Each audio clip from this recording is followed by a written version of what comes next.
When we remember the Mongolian Empire, our minds conjure images of barbaric conquests, sprawling territories, and the invincible power of its great leaders. It was an empire that, at its peak, became the largest contiguous empire in the history of humanity, stretching across several continents, including parts of Asia, the Middle East, and Europe. The founder of this colossal state was, of course, Genghis Khan, a figure whose very name is synonymous with ruthless military genius. He was the first leader to unite all of Mongolia, training his army to become masterful super warriors. Yet, the history of this empire is not just defined by its founding father. Hidden within the shadow of these massive achievements lies the story of one of the most fascinating and tragically forgotten peoples, Khutulun, the warrior princess. Khutulun was no ordinary royal figure. She was the great-great-granddaughter of Genghis Khan, and by all accounts, she truly inherited his strength in battle. Unlike many other queens and princesses throughout history, who are only remembered through the achievements of a husband or a son, Khutulun was remembered for her own glory. The 13th century Venetian traveler Marco Polo wrote down the history of the Mongolian Empire while he was living among the royal court of Khutulun's cousin Kublai Khan. Most of what we know about Khutulun comes from Polo's books, supplemented by comments from a Persian statesman named Rashid al-Din. She was a celebrity whose reputation and actions carried geopolitical weight across Eurasia. She was known by several names, including Khutulun, Ay-Urug, Khotol-Tsagan, and Ay-Yaruk, which translates to moonlight or shining moon. While beautiful names, she would grow up to prove she was far from being a dainty princess. Her life unfolded during the most turbulent period of Mongol history, the fragmentation of the empire. After Genghis Khan's death in 1227, the empire eventually began to break off into destructive civil wars. His grandson, Kublai Khan, became the nominal ruler of the empire in 1260 and founded the Yuan dynasty in China. However, Kublai was not as feared as his great-grandfather, and a severe ideological conflict erupted. This is where Khutulun's father enters the story. Kaidu Khan, Kublai Khan's cousin and the leader of the House of Ögedei, Kaidu positioned himself as the de facto ruler of the Ögedei Khanate and the leader of the traditionalist opposition. The two cousins constantly disagreed on how to run the empire, leading them to be more or less continuously at war. This conflict was a deep schism. Kublai embraced settled life and bureaucratic governance, while Kaidu clung fiercely to the old nomadic ways, mounted warfare, meritocracy, and the fierce independence of the traditional Genghisid legacy. Khutulun's entire identity was forged in this state of continuous warfare. Her involvement in military command confirmed that Kaidu's war was an ideological statement, prioritizing the traditional, fierce, nomadic ideal.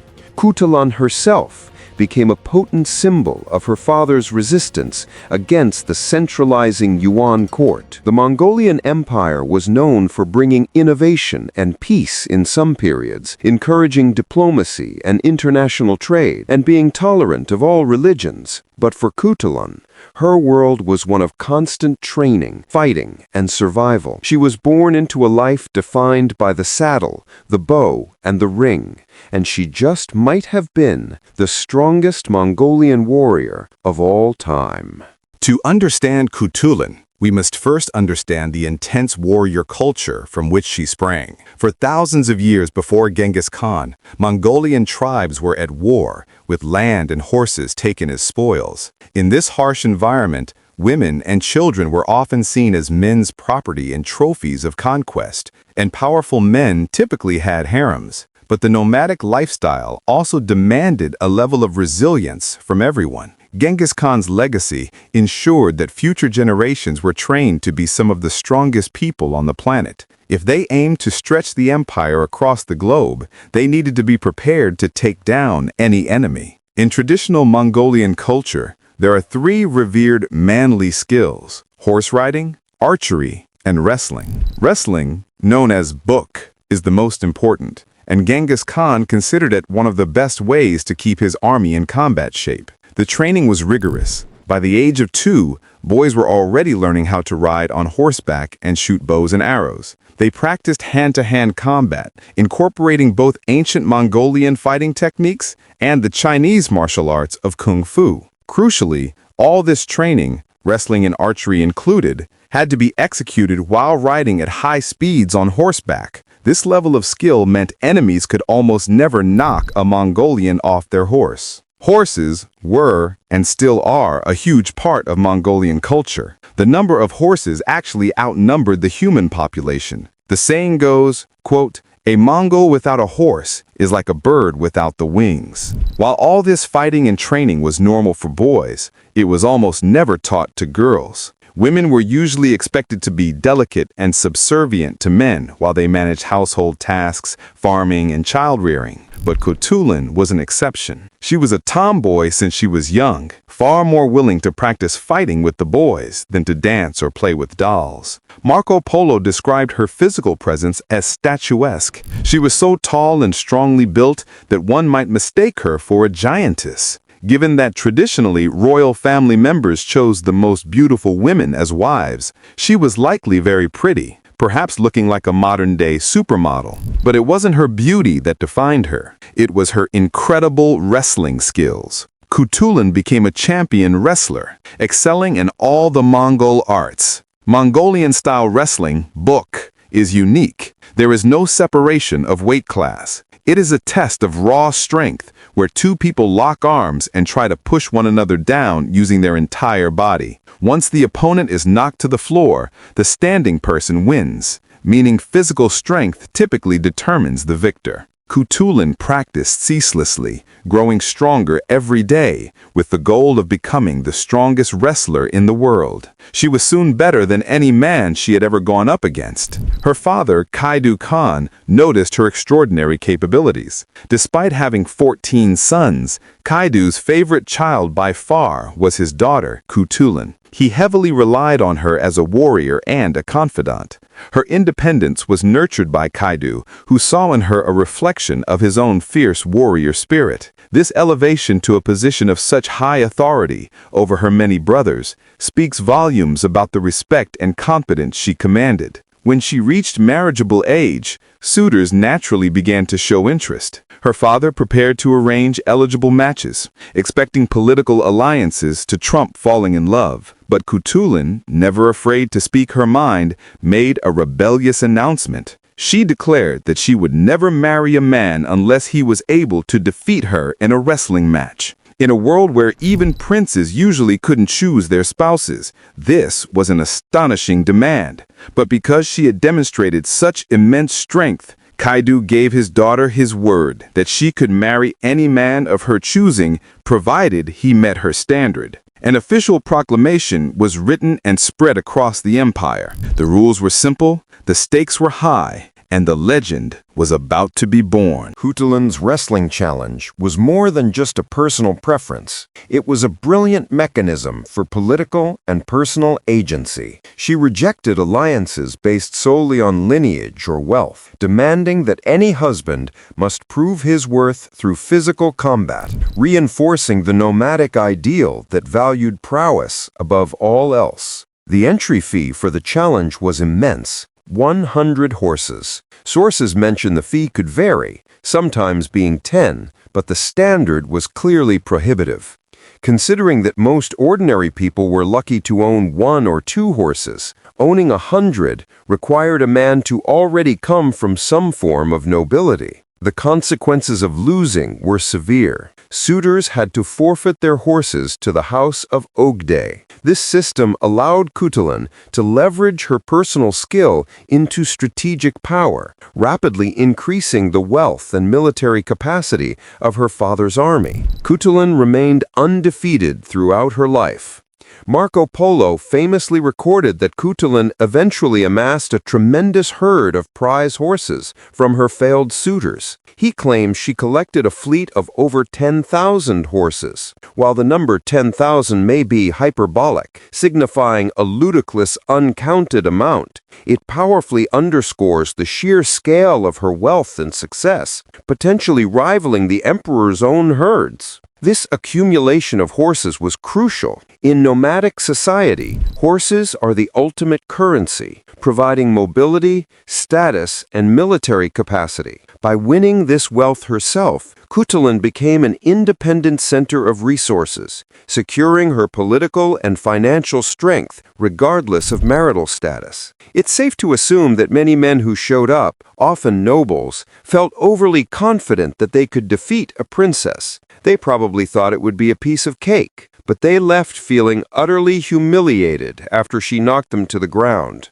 It took time, but the word spread. Khutulun was no ordinary opponent. These wrestling matches became famous throughout Mongolia, drawing huge crowds of spectators, including travelers like Marco Polo. When she arrived, she wore a garment called a sendal, traditionally worn by men practicing martial arts, though hers was made of expensive fabrics. Suitors would also show up dressed in their finest attire, even though they were about to fight. The stakes reached their pinnacle around the year 1280, when Khutulun was about 20 years old. A prince, the son of King Pamar, arrived with a brilliant entourage. He was young, strong, and incredibly handsome. To demonstrate his commitment and wealth, the prince offered to wager 1,000 horses instead of the typical 100. This match drew the biggest crowd yet. Khutulun's parents were highly impressed. They believed this man was a perfect political match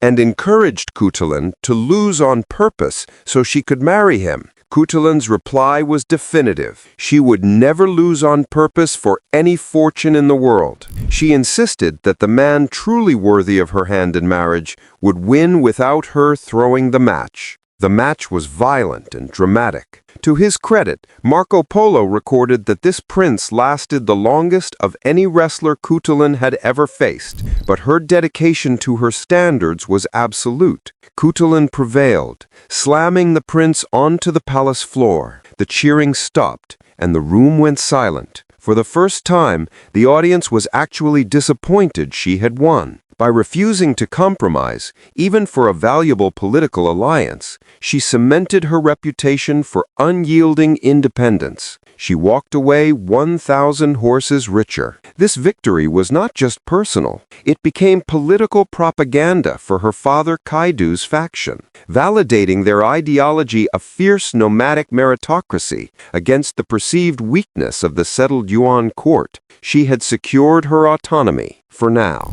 While Khutulun is immortalized by the wrestling legend, her true historical significance lies on the battlefield, where she served as an indispensable political and military operative within her father's command structure. Just like the male warriors of her day, she participated in countless battles alongside Kaidu and his army. Her career demonstrates a deep commitment to the meritocracy of nomadic culture, defying the gender norms of settled empires. Khutulun's skills placed her at the forefront. Marco Polo noted her valor was second to none in her father's army. Her military effectiveness was enhanced by her horsemanship and physical strength. Since she was lighter than a male rider, she was able to gallop into battle at faster speeds than many of her male counterparts, yet she was just as strong. Marco Polo provided a vivid, unforgettable account of her preferred, audacious combat style. Imagine the scene.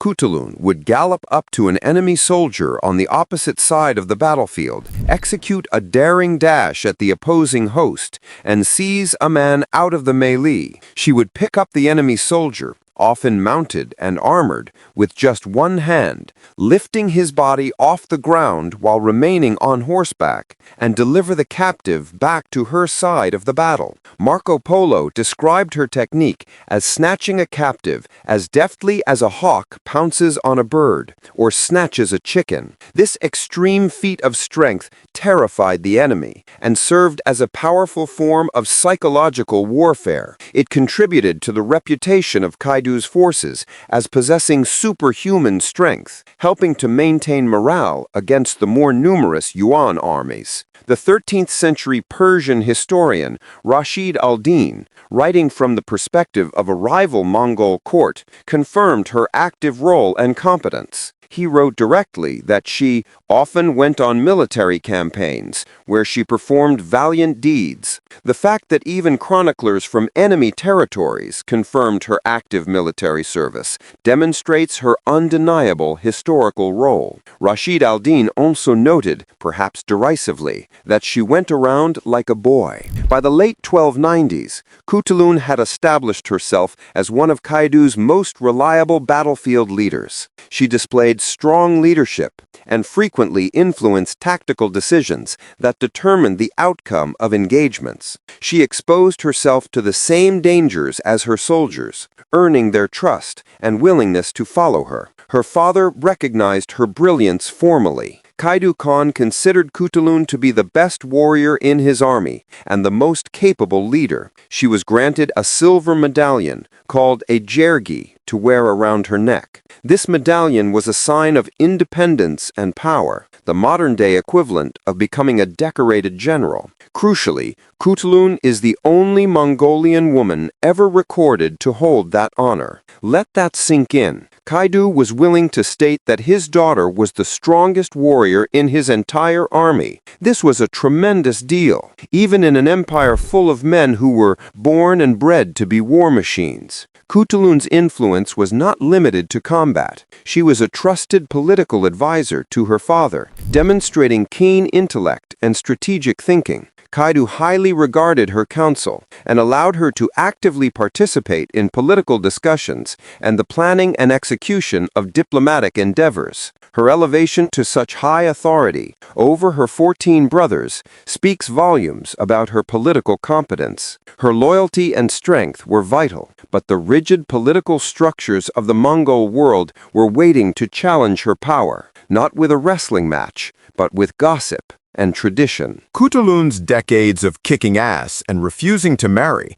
eventually triggered intense speculation. People began to wonder why she was so intent on remaining single and keeping her independent military role. Rumors spread like wildfire. In modern terms, one might assume she was asexual, a lesbian, or perhaps even transgender. While Mongolia was progressive for its time, homosexuality was generally not accepted. Khutulun may simply have had a strong sense of self, refusing to let her father force her into a marriage that would make her miserable, thereby compromising her passion for being a warrior. However, the most devastating rumors were political. Because of her close bond with Kaidu and her unprecedented single status, gossip began to circulate that she was engaged in an incestuous relationship with her father. This rumor, perpetuated in some sources, including Marco Polo's, was a calculated political smear. It was designed to delegitimize Kaidu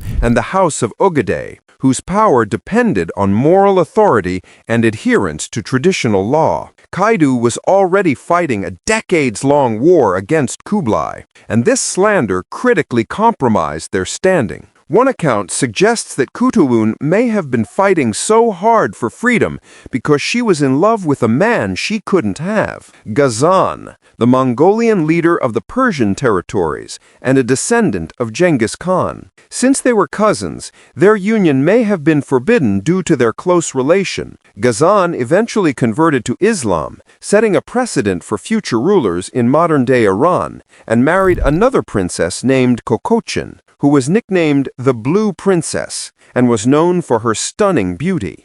Khutulun, the polar opposite of the dainty Kokochin, likely suffered the heartbreak of a heart belonging to a man she couldn't marry. Faced with the ruinous incest rumors, Khutulun's ability to maintain her autonomy was critically compromised. To protect her father's political standing and reputation, Khutulun was reportedly forced to capitulate. One account suggests she married a man without subjecting him to the wrestling challenge. Sources disagree on his identity, naming him variously as a handsome war prisoner, a companion from the Choros clan named Abdukul, or even the Mongolian ruler Ghazan in Persia, though this last option is unlikely. This act, forced by political necessity, marked the ultimate limit of her fiercely guarded personal agency. Meanwhile, the war raged on. Kaidu was wounded in battle near Karakoram, and his injuries worsened. He died in 1301. His dying wish was profound.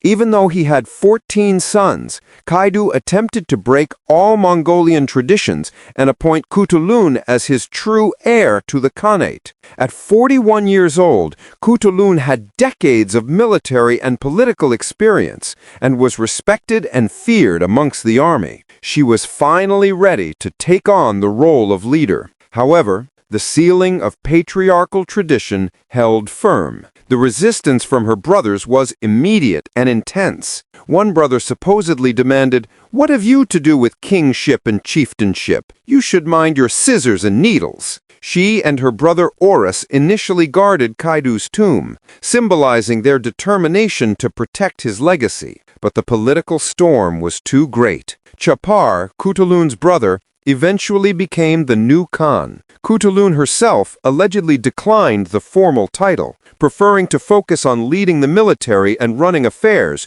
rather than taking a diplomatic position. The power struggle did not end there. Khutulun, who had survived decades of fighting the vast forces of the Yuan Empire, was about to be felled by internal Mongol treachery. The death of Kaidu marked the beginning of the end for the independent Oghide Khanate. Khutulun, who had been the Khanate's right hand for so long, faced enemies not just externally, but from her own allies and relatives. Chapar, the new Khan, quickly fell out with Dua, the powerful Chagatai Khan, who was Kaidu's key ally. Dua launched an attack, defeating Chapar in 1306. Dua's forces then began systematically targeting and killing Chapar's relatives. Khutulun died around the year 1306 CE, at the age of 45 or 46. There is no definitive record of exactly how she died. However, given the immense political violence and power struggles of the era,